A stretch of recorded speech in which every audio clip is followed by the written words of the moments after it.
Assalamu alaikum and welcome to Who is Who in America on Alhikmat TV 24/7 online. Today we're very fortunate and we're very blessed to have with us in Alhikmat studio the sheriff himself. You know the famous saying, the sheriff is coming to town. Well, the sheriff is here in town and he is in Alhikmat studio. Welcome to the show, Mr. Sheriff. Hello, thank you for having me. It's a huge pleasure to be here. It's an exciting time for us in the agency, and having met you in the past and having communications, I think this is going to be a good day here and have a good discussion. Of course, it's going to be wonderful. So stay tuned. Do stay tuned. We're going to have a wonderful conversation with the sheriff. He has a very interesting background, a great, successful personality, a man with a lot of experience, a lot of vision. Hence, he is the sheriff of BSO, Broward County, the sheriff himself. So, Mr. Sheriff Gregory Tony, how do you prefer I call you? Sheriff Tony? Sheriff Tony's fine. That's what you're famously known by, right? That's what's running around in the county right now. Good. So I know you have a very interesting job, a very strong job, a very stressful job, being the sheriff in town. That can be something very stressful. But let us know, before we get into the details of your position and your responsibilities and duties, what motivated you to study criminology, to get into law enforcement, etc.? Sure. Well, you know, I grew up in the inner cities of North Philadelphia in Pennsylvania during a time in the 1990s where the entire community was just saturated with drugs and violence. And I was part of that. I had survived a home invasion, was involved in a shooting. Philadelphia, right? Philadelphia. Yeah. Involved in a shooting to protect my brother at 14 years of age. I seen several of my friends who were gunned down and killed in front of me. And I said, there has to be more. There can't just be violence and drugs. And so I decided what I was going to do after being a pretty good athlete in high school. I said, I'm going to go to Florida. I'm going to explore going to Florida State So what were you University. specialized in? What sport did you love the most? Oh gosh, I tell you, I played them all. I excelled at baseball, excelled at football, was a pretty good wrestler, and I stayed active. It kept me out of the streets. If I was playing sports, I wasn't in the communities where all the harm and violence was occurring. Right. And going through high school, I was all city in baseball, all city in football. And Florida State University at the time, they had Coach Bobby Bowden, an outstanding man. They were winning all the national championships, and they were doing a pretty good job. And I said, man, I can do that. Yes. Let me explore. Let me give this a shot. No, I'm going to butt in here and there because I got to think like the audience, sure, the viewers here. So when you said you're an athlete, I'm like, okay, what were you good at? You see what I'm saying? Yeah. So that's fantastic. So continue. And so I used the sports as an avenue to get out of the city and to launch my professional career. I arrived at Florida State. I had originally walked onto the team, non-scholarship athlete, was able to work really hard, perform to a point where the coaching staff said, hey, this young man's very talented. We need to make him a starter. We need to get him on the team. We need to offer him a scholarship and make him part of this program. Mm-hmm. And lo and behold, I played in the national championship, won the ACC championship. And that is in Florida? That's right here in Florida. So when did you move from Philadelphia to Florida? 1998. I left 1998. 1998. Now the interesting story that adds into this, you know, I left Philadelphia with roughly $500 in my pocket. I had saved up after high school, cleaned up in barbershops, took several miscellaneous jobs, paid for a plane ticket, put my deposit down on an apartment I never seen, and then I just took a leap of faith and left. That's why it takes a man like you to be a sheriff, or this sheriff, because you can improvise. You just made things happen from $500. From $500 and a lot of effort, a lot of faith, and a lot of just commitment to finding another way to succeed. For every time there was a failure, for example, there was a time when I was in college and I ran out of money and I couldn't pay my utility bills. I had to go out and buy candles. And when my utilities were shut off, I had to figure out ways to take showers on campus so that I can go to school.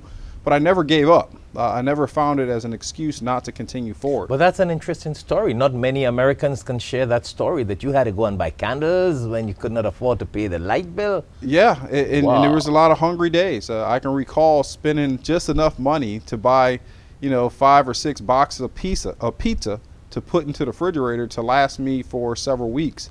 But it was all character building things. These all helped me develop to where I'm at now. And after being successful in collegiate sports, I always want to get back to service. When I was younger, I was always the kid that appreciated the law enforcement costume for Halloween. If you look at some of my old photos, I had always been a law enforcement officer. And then, of course, 9/11 happened, and the country was shook. I was a junior in school at the time. I'll never forget where I was at. I was in Latin class. And just like most of the entire world, I was watching this thing happen on TV, and I said, that's it. It's time for me to move on. And shortly after, I went to the coaching staff, explained to them that I would not be playing my senior year. I was turning down a starting position, and I was going to start focusing on joining law enforcement, and here I am today. So with that kind of upbringing, that kind of sacrifice and efforts that you put in to educate yourself, to be somebody in society, that speaks volumes as to being the sheriff. You will really and truly understand what people need out there, how you can lead as a true leader, and how you can make things happen to all classes, It has been an absolute huge character building element in my life, and it's also brought forth humility to understand the complications that exist in every facet of this community. We have a lot of struggling people in this community of all different ethnic backgrounds, and they don't have the resources, they may not have the funding. And so when I see young kids on the street that are involved in some type of crime because they're trying to figure out a way to eat, I'm sympathetic to it because I was that young kid. Now, having arrived after Florida State University and starting my career here in Broward County, most people don't realize I started my law enforcement career in Coral Springs, which is just Okay, north. so first you went into the regular police department. Correct. Okay. I went into the Coral Springs. Coral Springs Police Department, which is in the northwest part of the county. Started my career there, and it was interesting. I ran the gauntlet pretty quick. My first year coming out as a patrolman, I was really successful, had apprehended a lot of suspects, really bad, violent suspects. And it was because I understood the streets. I had grew up on them.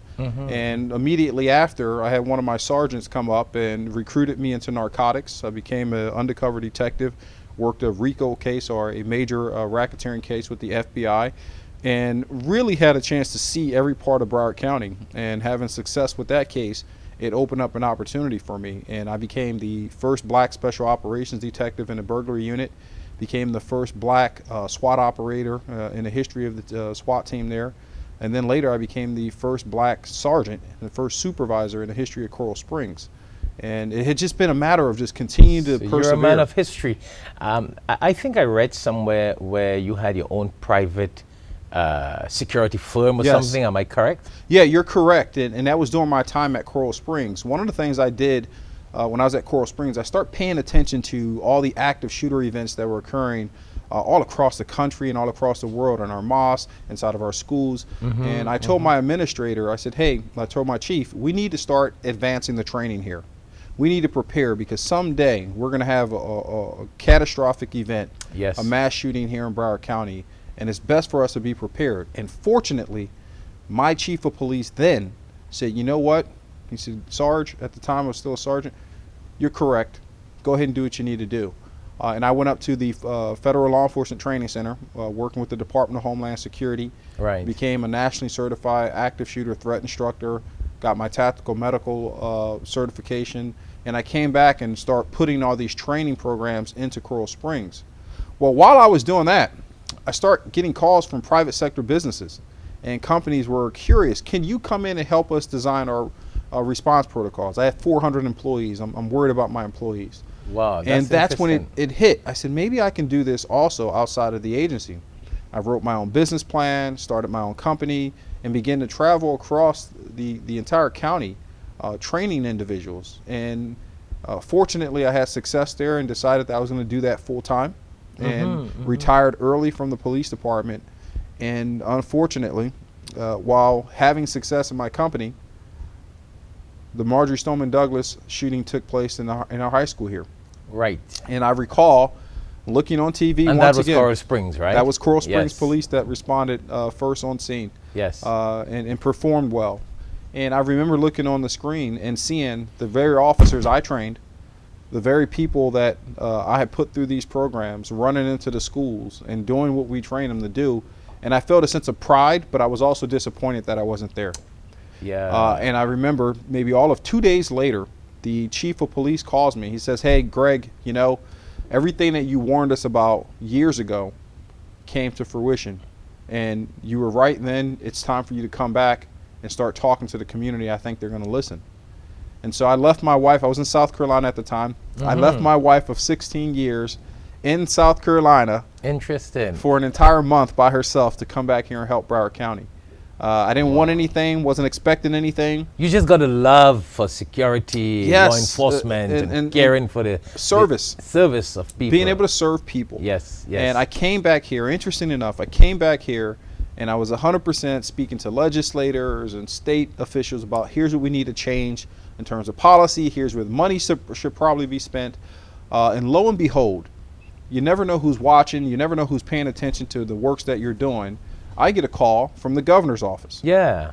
Saying he 'Cause wouldn't. I was just about to ask you that. Yeah. So what was this big connection about with the governor and you directly? I mean, that is very, very interesting. It was just a matter of doing the right thing and not being concerned about capitalizing on materialistic things or trying to get something for yourself. I had turned down money and contracts that we were working on in South Carolina, but it was important to come here. This is my community. You know, this is Broward County. I'm sure in your private business, you would have been making more money than the official law enforcement. There's an old saying: you don't sign up in this profession to be rich. Excellent. It's about service.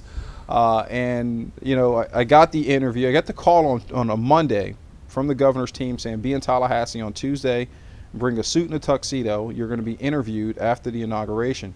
And I was one of 3 candidates. I was the only African American candidate. I was the youngest at the time of my appointment, and I believe this is still true today. I'm the youngest sheriff in the state of Florida. Wow. At 41 years of age. I came in at 40. And I was the second person to be interviewed that day. And the 30-minute interview went to 45 minutes, and an hour later, the governor was confident that I was the one that could come down here, fix the deficiencies in terms of active shooter preparedness. And we'll talk about some of the advancements we've done. And on January 11th, I was sworn in as the first black sheriff in the history of this county. We've never had a minority lead this organization. And that made national news. That was like big in the entire United States of America that Governor DeSantis has appointed Sheriff Gregory Toney. That was all over the place. Yeah, listen, I had friends of mine in the military and in law enforcement, all parts of the country, who you don't talk to all your friends all the time, who were sending me text messages from Colorado and from California saying, "Hey, we're seeing you on TV. Congratulations." So you're right. This thing went across the entire landscape. Of course. So here we are. So being sworn in January of 2019. I knew we were going to have to come in and do a lot of different changes and advancements because we were really behind. And the key thing for that, coming into the organization, I didn't want to repeat the mistakes of the past. So you were not with the sheriff department before? That is correct. I was about to ask you that. I mean, were you in the sheriff territory or department of law enforcement and then you went up? No. So you just got directly appointed by the governor? I received the appointment based on the merits and what he thought I would bring in terms of potential into this organization to safeguard this community. So that in itself is very unique, huh? It's happened several times in the history of this agency, that's for sure. Wow, but it's all on the merits of your good work and your achievement. What's unique is that this is the first time that a black man's been appointed to this position. So you have created real history, and especially, I want to touch on a little sensitive point, especially now with all these Black Lives Matter situation and what has happened recently with the George Floyd murder. Floyd murder. You were in a phenomenal position to make fantastic decisions, huh? Yeah, absolutely. And no one could have predicted that we would have a law enforcement officer in Minneapolis murder a black man and on a international scale, because everyone's seen this event. And how it would impact Broward County, or how the two would cross paths, me being appointed as the first black man, and then we have this major call for police reform related to a black man being murdered. No one anticipated that, and that's nothing that we could have thought of. But I will tell you, coming into the organization, having been a young man in the inner cities that we talked about, I've been that kid slammed against the ground unjustly and had a police officer put their knee on my neck. So you understood exactly what was happening. It hurt to see it. I not only understood it, I understood it better than most. I knew what it felt like to gasp for air in hope that someone shows you humility. that hopes that someone recognizes you as a human being and give you an opportunity to be alive. I knew that firsthand. So it was devastating to see. It just took me back to, when I was 16 years of age, leaving practice, and that's when I had my first encounter of being slammed on the ground. But what I also knew was the importance of what I had already instituted into the agency that would make sure that doesn't happen. Coming into the organization, I didn't repeat the mistakes of the past, which is previous sheriffs come in, they bring all their friends from outside the agency, they promote individuals in command staff roles that don't understand the culture, who haven't served 10, 20, 30 years in the organization. Instead, I walked in basically day one by myself. Think about that. The Broward Sheriff's Office, for those who don't know, is comprised of over 5,500 employees. Wow. We have over 1,300 square miles that we are responsible for. I have 700 plus personnel that are fire rescue. I have the Department of Law Enforcement. I have the Department of Detention. We provide security for the airports as well as the ports. So this is, and we operate almost under $1 billion operating budget. This is a massive organization. It is, definitely. To walk in by yourself takes a great level of faith in yourself, but also understanding what the quality of people is that actually work for this organization. And so I promoted the most diverse command staff in 105 years. And the couple of times that I came there for meetings and religious interfaith programs, etc., I must say I recognized the power of the diversity that you got there. Yes, it's visible. It's very much visible. Powerful. It's very much visible, and we wanted it to be that way. When I looked at the talented folks in the organization, we had minorities of all backgrounds who have been waiting and waiting for an opportunity. I promoted the first female undersheriff. The number 2 in command of this organization is a black female. Interesting. We've never had that. And it created some, a lot of people say, hey man, he's really shaking this place up. And I said, I'm not shaking it up, I'm building it up. Yeah. I'm making it better.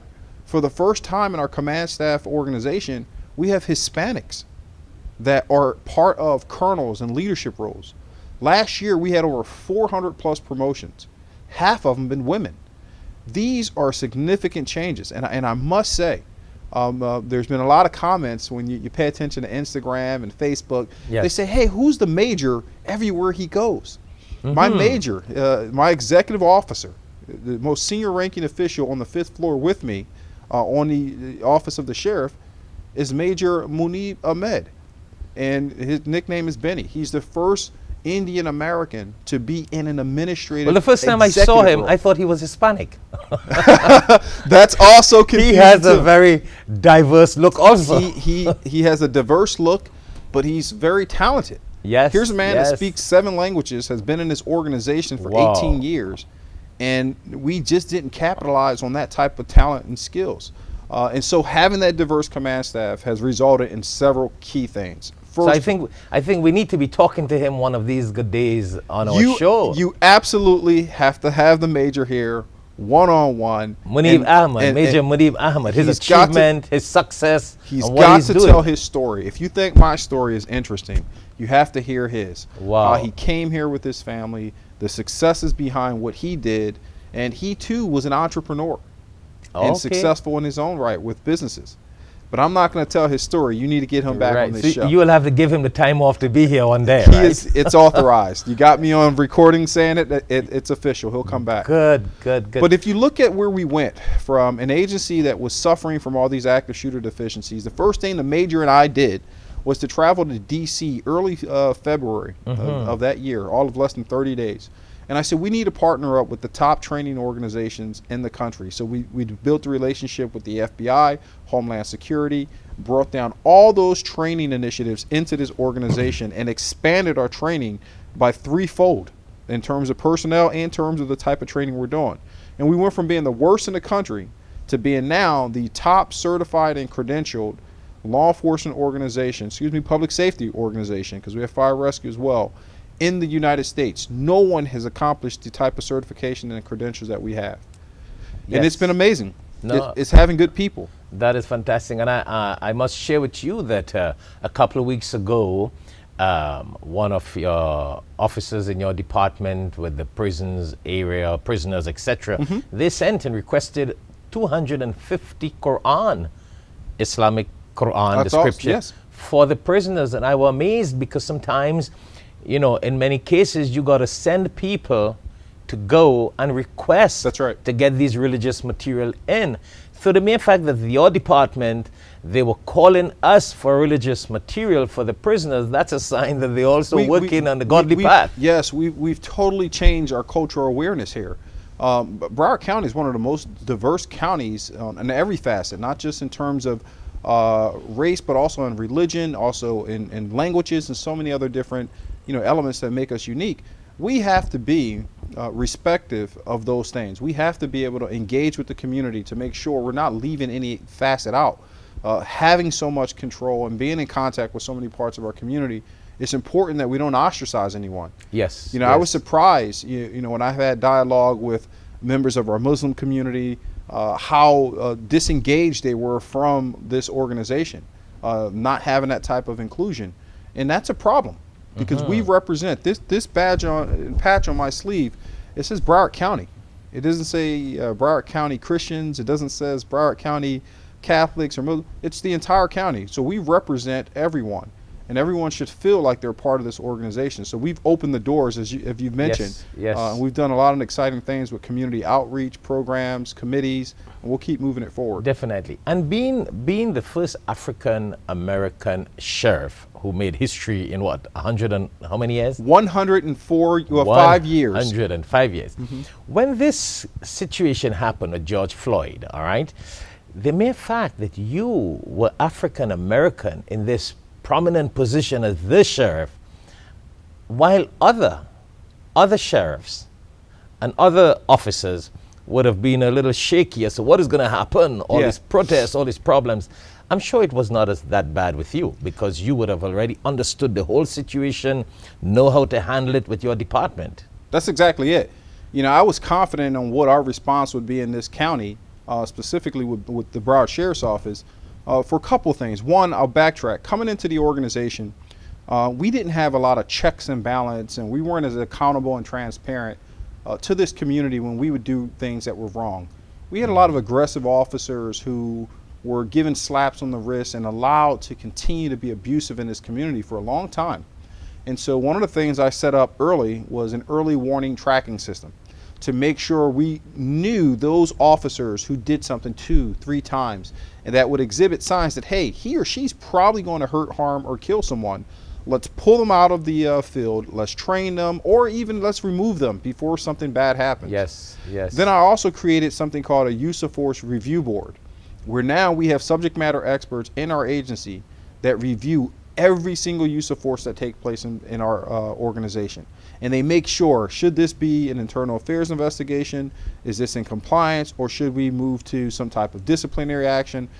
And that is huge. This agency has never had it. And then another element that's important, our professional standards committee has been around for roughly 30 years. It's not new, I didn't create it. But what I did do was modify it and hit the reset button on it. The Professional Standards Committee is a combination of both civilians and law enforcement officers who are supposed to sit inside of a committee in a room, review the internal affairs cases as they are completed, and then make a recommendation to me, the sheriff, as to, Sheriff, we think he should be suspended. We think she should be terminated. We think she should have a written reprimand. What's very interesting about this is the Professional Standards Committee that my predecessor had set up in place, they just didn't get the message. We had a case where a young man was handcuffed to a bed in a hospital getting treatment. And one of our deputies beat this man while he was handcuffed. And the old Professional Standards Committee said it was okay. They just wanted to suspend him for a few days. I terminated the employee.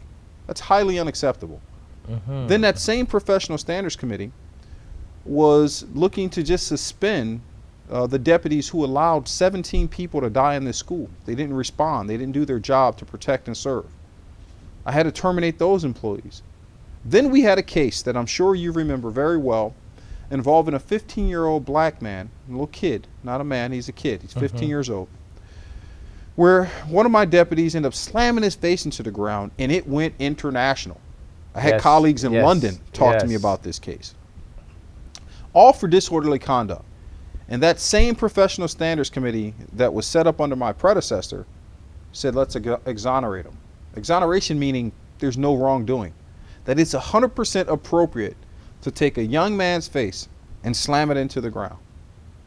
That was the end of it for me. I removed the entire professional standards committee. We started over. I created a much more diverse group of personnel on that professional standards committee. And I did something unique. I hired a judge, a black judge, to be the chairman over this committee. Who better than a judge to bring fairness and balance to this community?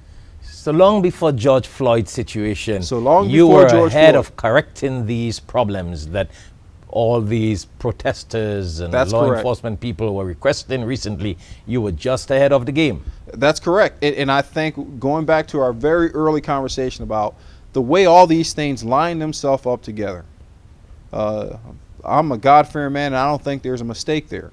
Of course. We were wonderful. To be the first black man appointed to this position. No one expected it. To be so progressive about police reform and accountability and transparency 15 months before George Floyd is why this community is not rioting and burning down. When the protesters, when Black Lives Matter movement came out to our facility, I didn't stay inside. I came out and took a knee with them. And said, we are ahead of this. This agency is responsible and accountable. We are not going to be abusive. And I won't sit idly by as not only just the sheriff, but as a black man in this country who is now in a position to create real reform and bring real balance and justice. I'm obligated to do these things. So basically, after you retire as the sheriff of Broward County, you might be having your own private firm again, training other sheriffs in the United States of America because you have been ahead of the game. It sounds like another business venture someday. I see that. I see that when you retire, you're going to have that I'll bring you in as a partner. We'll work of course, on some stuff. I will do all the promotion. Don't worry. And we will get a cut on the TV station for media promotion and marketing. But anyhow, Sheriff, we have been talking for 25 minutes now. Wow. Do you realize that? It's been fun. So we got to go on a short break. Sure. But when we come back, we want to hear your vision. Excellent. After this big election comes up, because there is an election coming up, right? It's right on the doorstep now. Right on the doorstep. 18th. And with that kind of success and that kind of achievement you had, I'm sure 100% it's a walkover for you. Well, we're gonna fight to the end. In Islam, we say, inshallah, God willing. God willing. In the Bible, it says, God willing. That's right. Right. God willing. I think that's going to be a walkover. You're going to just get it over. So when we come back after the short break, we want to talk to you about what is your vision.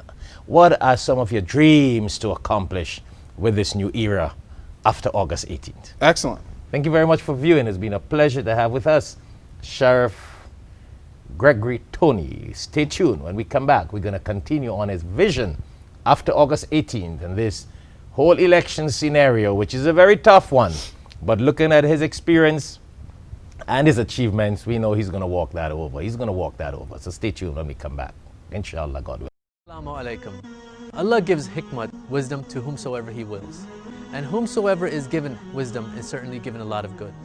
Only the people of understanding will benefit from the reminder. Tune in to Alhikmat TV for khutbahs, lectures, and Islamic reminders. Assalamu alaikum wa rahmatullahi wa barakatuh. Assalamu alaikum and welcome back to Who is Who in America on Alhikmat TV 24/7 online. Once more, it is a pleasure to continue our discussion with the Sheriff himself, Sheriff Gregory Tony of BSO, Broward Sheriff's Office. A man with a lot of history, a lot of experience, and a lot of success and achievements. So, welcome back to the show. Thank you. It's been great. Good. So now that we had a little short break and we can continue now, let us know and let our viewers worldwide know, local, national, and international, because remember, America is a country of the world. That's right. It's a country of the world. There is always somebody, some family, some relative living somewhere nationwide or international who got a family in Broward County. Here. That's right. That's why you said it's the most multicultural, diverse county, I think, in America, if not the second largest. but it's right there in the first 1, 2, or 3: multi-faith, multi-language, multicultural. Interesting. Absolutely. So someone someday out there must know you and will be there and will be benefiting from your achievements and your vision. So when you become back after, how should I say this, after August 18th? After August 18th, I will be confirmed as the Democratic candidate for sheriff. So what are some of your dreams after that? Well, you know, I've been dreaming early. So much of what we've been doing over the last 18 months has been about changing the culture, enhancing the professionalism, and building more community relations with the community that we serve. And so I'll talk about what some of the things we've instituted, because if you have to think of it this way, what we've done over the last 18 months is plant seeds. Right. We planted seeds that we're hoping will grow into strong trees and bear fruits of success for this community and for this organization. To do that, we needed to start out, first of which was diversifying the organization. In order for us to better serve Broward County, I am 100% convinced by the successes we've already had that it was important to promote and make sure administrators were diverse, look like Broward County. But we also have to do that at our baseline deputy level.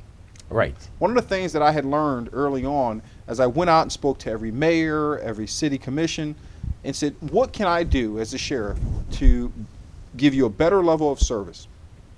And repeatedly, I kept hearing, well, Sheriff, we don't have enough black and brown deputies out in our communities. And I said, well, let me take a look at the numbers. And roughly out of 1,500 plus deputies that we have out there, about 200 or so fall within that black community. Think about that. Broward County is a minority majority community. And so I said, we need to lift the numbers of our black and brown employees to be more reflective of the community and be available to be seen. Right. That's a significant change in culture when we're talking about policing. Oftentimes, much of the conflict that occurs in a community amongst our white deputies and the black and brown community is because the disconnectivity between understanding the real social injustices that we as black people face in this country. And so by employing more, recruiting from the community, hiring more minorities, it's going to help us be better diverse in our communities. In addition, we did something unique that has not been done in this organization. In fact, it was rejected by my predecessor. We introduced racial equity and implicit bias training. Okay. Mandating that training for all of my deputies. That's essential. A lot of young deputies, especially our white brothers and sisters, and I've talked to one of my younger deputies in their 25 years of age or so. Yeah. And we were sharing the importance of cultural understanding and awareness. And I talk about Jim Crow. She had never heard of Jim Crow. Didn't understand how segregation occurred. Didn't understand these issues. Now, this is a 20-plus-year-old American citizen here who is ignorant to the realities of discrimination and injustices in this country. But yet, we've given her a badge to go out and serve. I think that's not giving people the necessary tools to be effective. Right. So with this racial equity and implicit bias training that's now mandated, I originally started out and dedicated $500,000 to introduce this program and make sure we have it. Let me cut you there a little bit, Sure. Sheriff. So in the recent days, we've been hearing a lot about defund the police. You are the sheriff. You need to help us understand that a little bit. In your situation, you really don't need to defund because you need more fun with the kind of activities you have there. Here's what I've shared with the community. It's not a matter of defunding. It's a matter of reallocating. Yeah, This is I what think we've that's done. what is it. This is how we're having success. Last year, I reallocated $60 million, 60, towards public safety, making sure we built a state-of-the-art training center, which the agency never had.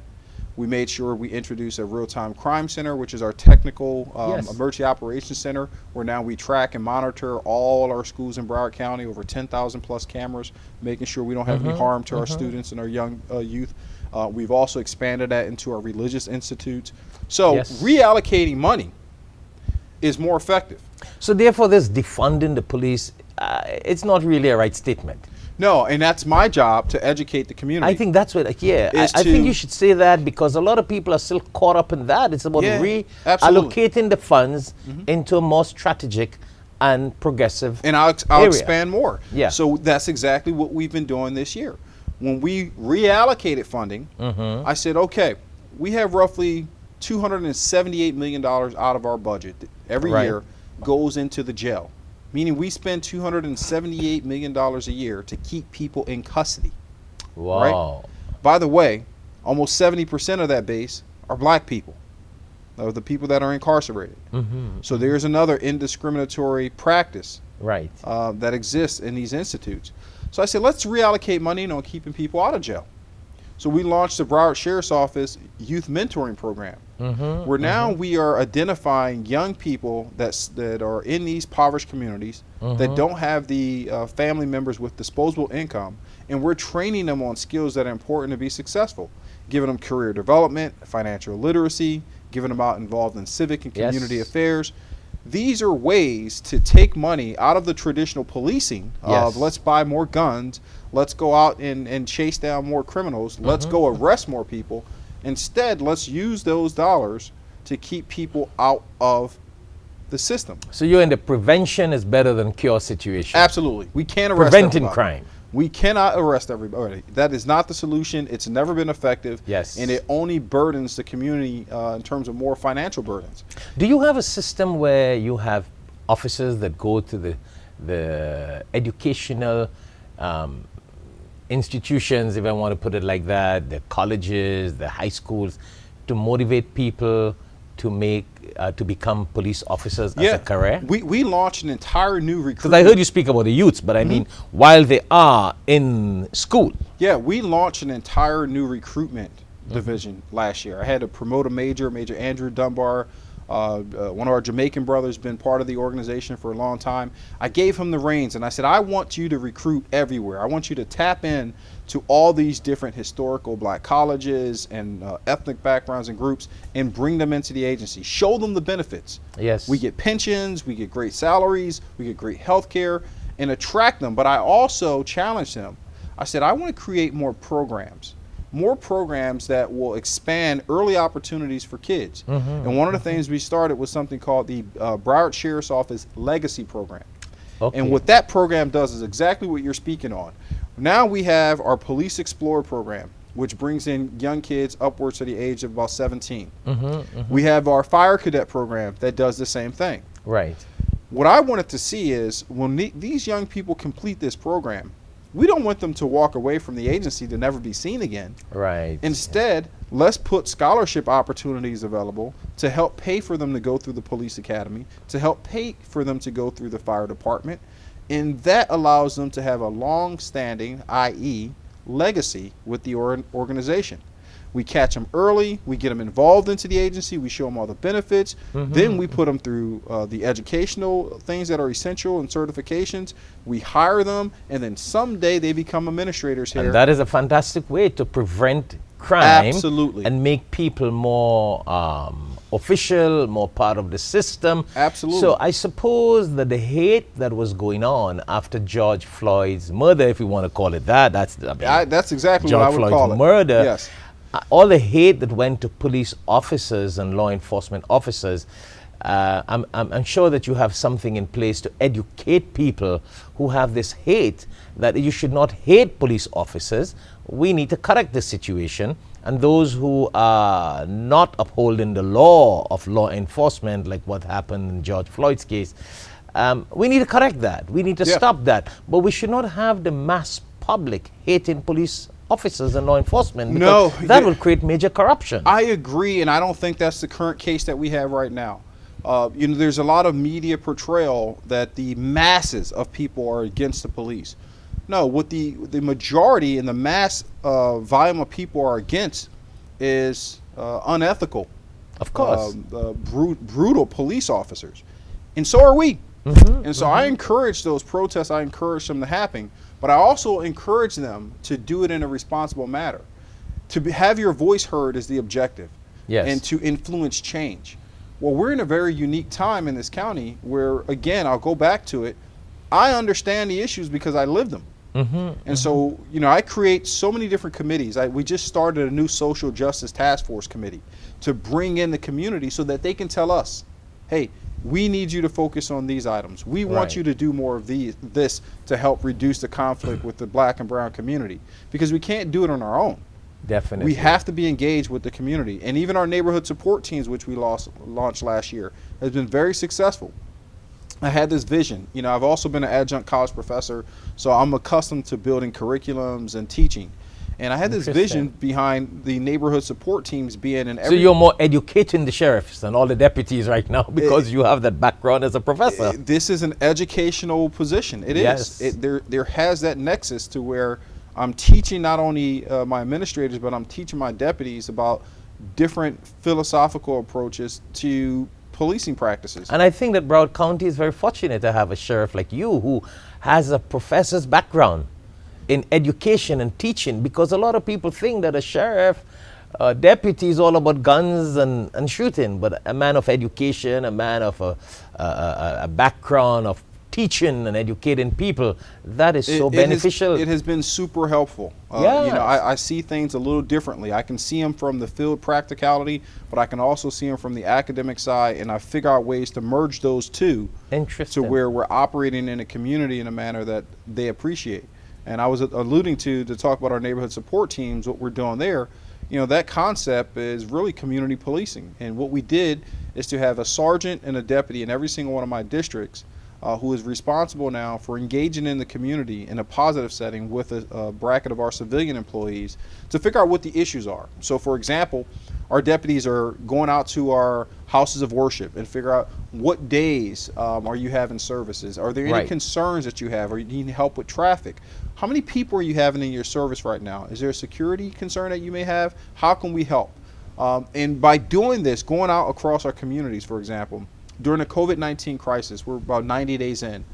Every single one of my neighborhood support team specialists and supervisors were telling me that we need to help the community with food. We need to get more food services going on. Now, that's not a law enforcement responsibility per se, but it does impact crime. It does impact public safety, right? When you're desperate and can't pay the bills and your utilities are out, like it was in my house, and you're burning a candle and you're trying to figure out when the next meal is, some people may get involved in crime and theft and put themselves in harm's way. So what can we do as a community? What can we do as an agency? We partnered up with Feeding South Florida. Feeding South Florida is one of our local 501(c)(3)s, and we set up a multitude of drive-through feeding stations across the entire county. We're the only agency that logistically could have handled this. And we help issue out 16 million pounds of food in 90 days. Wow. 16. Something that you don't really have to do and did not have to do under your department, but you saw it as a prevention to crime. It is a social responsibility for us to uplift our community when we see things that are occurring in a crisis. I mean, not a jump from the topic. I know we're still on the achievement and the dreams that you have after August 18th, but tell me something. What is really the difference? I hear this from a lot of different officers in different categories, but when you hear it from the sheriff of the town, you hear it from the horse's mouth.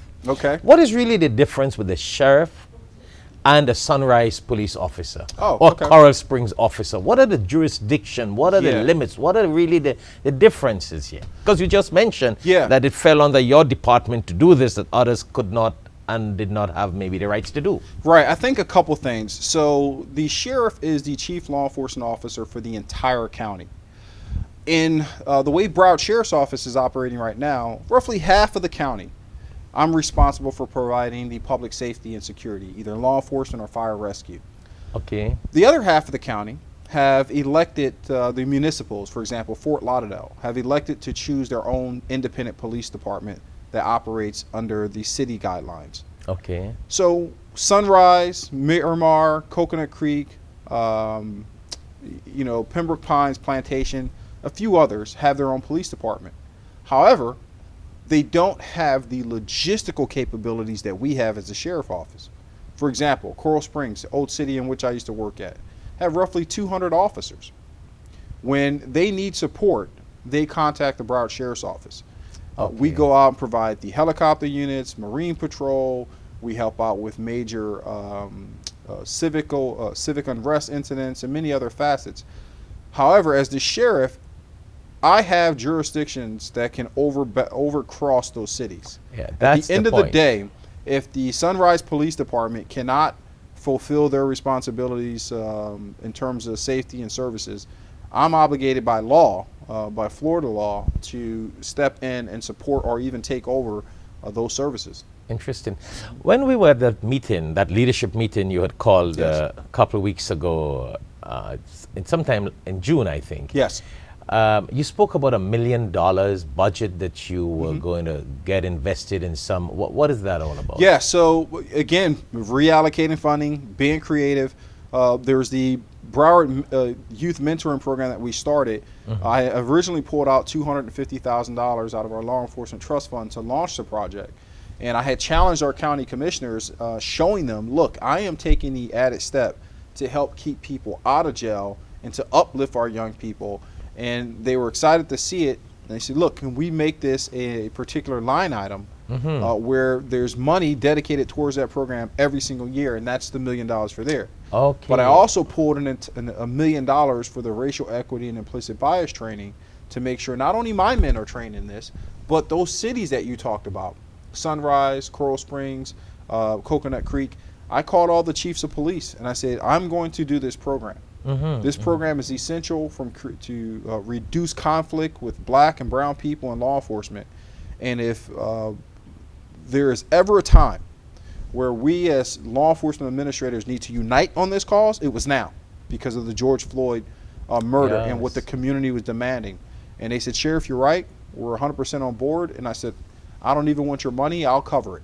And I put up $1 million for it. So you really got a lot on your plate, Sheriff. You got a lot on your plate, but you're a man that can handle that. It's going well. Looking at your experience, you can definitely handle that. And we have a lot of good people. You know, something that's lost, a lot of the community don't realize this. By promoting all the people I promoted, this is the first time in 105 years that there's over 500 years of institutional knowledge behind the sheriff. That is phenomenal. 500 years of experts, 500 years of experience. Phenomenal. And combined between me bringing in my expertise and my vision and my dream in conjunction with all these talented individuals behind me, we're unstoppable. This is why we're having a success. Right. Presently, there is a lot of immigrant talk. What about people who came to America? Maybe because of COVID-19, they couldn't travel. They became illegal. These are visitors. Their visa expired.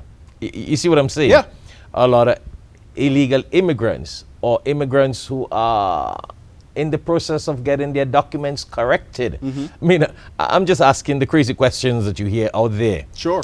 How does your department work with this case? Do they just lock them up and throw them in jail, as we say? No. Or what do you have in place for that? Yeah, you know, earlier this year, the president as well as the governor ended up doing this very hard push for ICE, the Immigration Customs Enforcement Agency, to go out and start detaining people, immigrants, and taking them from their kids. And it created an enormous amount of fear for our community. I had received so many phone calls of concerns. People stopped calling the police department who were immigrants, and they were concerned would they be deported, and their kids sick. And I said, that's unfathomable that people would not call us for sake of being afraid that we're not going to come help. They're scared. They're Instead scared. of getting help, they get They're locked frightened. up. And so I made it clear that we are not going to be used as a weapon for the president or for the governor or anyone else in that matter, and that I am the chief law enforcement of this county. We do not operate as operators for ICE. We are not a tool to go out and abuse the authorities that are invested in us, but instead we are here to safeguard this entire community. And I think we need to be very cautious as a country about how we are treating our immigrants here, because we all came here as immigrants at some point. I mean, the wife of the president is an immigrant. Every single one of us. Sometimes I am really amazed because I'm like, this immigrant thing is a very serious question. Yes. And we got to understand it, because you got our president, his wife is an immigrant. That's right. So sometimes I am totally confused. I really don't think that President Trump is against immigrants. He cannot. It is not possible for him to be against immigrants because his wife is an immigrant. Well, it's one thing to speculate, and there's another thing when it's verbalized. And I think it's just politics that he makes those statements, honestly. Perhaps, but when you're at that level of power, you have to be cautious about what the words you use and the actions you take, because there is a ripple effect that impacts my county, that impacts Broward County. Yes. When my community's calling me and they're frightened and they're concerned and they think that they're going to be removed out of this country at the hands of the sheriff, that's a problem. And that messaging is not something that unites us, it divides us. Most people in this country, whether they are U.S. Citizens or if they're immigrants or undocumented immigrants here, are here trying to do the right thing. Most people don't flee countries and pack their bags and travel thousands of miles without water and food unless they are truly trying to escape some other greater harm. Our borders and have been open for years. If you look at the very things that are inscribed on the Liberty Bell, it's about having that open access and being fair and welcoming to the unique cultures that exist in this country. There is no culture that has not had some form of substantial contribution to this country and the benefits that we all absorb. So basically, what we're saying is that every department need to do what they have to do. You're going to do what you have to do in the best of manner. ICE will do what they have to do. But before we close, we're on another 25 minutes.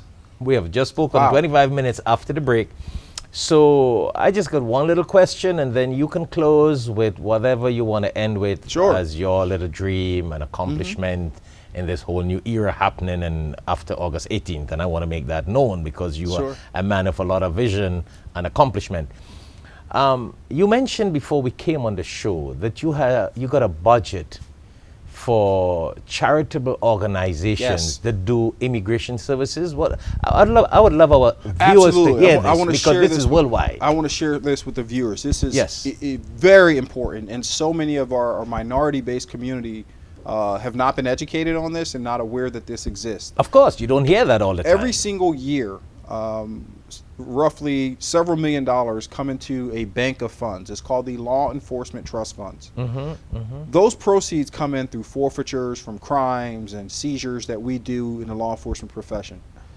Florida state legislation allows for at least 25% of those monies to go back into the communities at the discretion of the sheriff.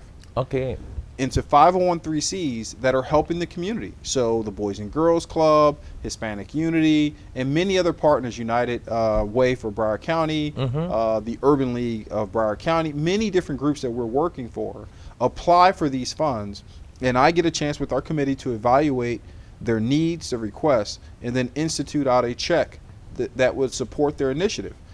You talked about the immigration and helping people become citizenship.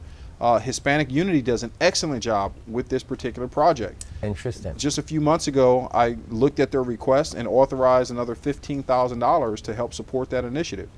Over this past cycle, and every year it comes around, we've issued out $700,000 across a multitude of 501(c)(3)s to ensure we uplift the community.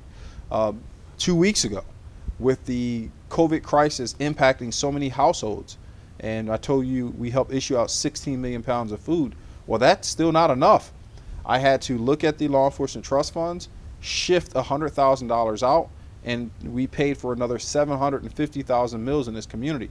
What I would like to see is more of our minority-based 501(c)(3)s apply to this trust fund so that we can help the communities that need them the most, which is typically the black and brown communities. Yes, that is really fantastic. I mean, a lot of people think that the sheriff is only about guns and shooting and stopping violence, but you guys do so many educational community service programs where it's phenomenal, and people don't hear this out there. I don't think the regular media makes that known. They're just concerned about a crime. No, and that's the thing. You know, education is powerful. This goes back to my position as a professor. Understanding that we have to educate the community on what we are capable of doing. And then when we do that, be very fair about how we distribute funds, how we engage with the community, how we expand resources so that everyone has a fair opportunity to participate on the greatness that this agency can do for their community. So as I said, Sheriff, we have been speaking for another 25 minutes. You're going to have the last word to say what you have to. All right. But I want to tell you and tell the audience out there, I think you can do a fantastic job by training other sheriff officers throughout the United States of America because of this experience you have, your previous achievements and your success. It is really phenomenal, and you will be an ideal example, an educator to other sheriffs who don't know to handle these situations that you have accomplished. Well, listen, that's very flattering, and I appreciate it. And I can tell you right now, for the success, and I guess I'll close here, for the enormous amount of success that we've had over the last 18 plus months, it has been a byproduct of ensuring that the leadership people that was deserving was put in place to help guide this vision forward. And, you know, over the next few weeks now, we're down to a few weeks, the community here in Broward County has an opportunity, a very great opportunity, to continue to allow this administration, at their vote, at their request, to continue to move us forward as a community, not just as an organization, but as a community. We are doing so many different things that has been articulated, demanded, and requested for decades. And we've been able to perform and execute those requests in just 18 months. So why would we go backwards? Of It course. doesn't make sense. And we also can't allow for ourselves as a community to take promises to people who were part of the organization, but yet they never brought this type of innovative thought process and leadership to the table. Definitely. So it would be a huge honor for me to not only be the first black sheriff appointed in this agency, but there's nothing more honorable than being selected by your own people to lead them. And so that's my goal for this year. I would tell them all, if they want to see more of what we are doing, go to sheriff.org /Sheriff Tony. We have a platform called Sheriff Tony Initiatives that outline every single thing that we've done, because there's so much that we've done in 18 months. This show would last 4 hours. I know we couldn't just to talk about. We couldn't just talk about it in 1 hour. But I'm honored.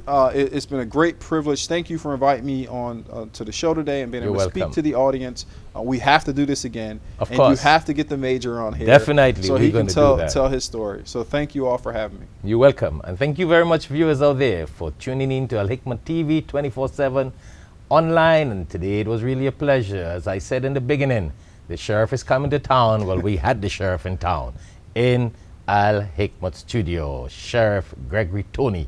It was indeed a pleasure, and I think it's a blessing, of course, to have had him with us. And I'm sure you benefited a lot. And do send this message out, however you benefited from this conversation that we had with the sheriff. Spread the message worldwide. It will be beneficial to the world from his education and experience. Thank you very much, and assalamu alaikum.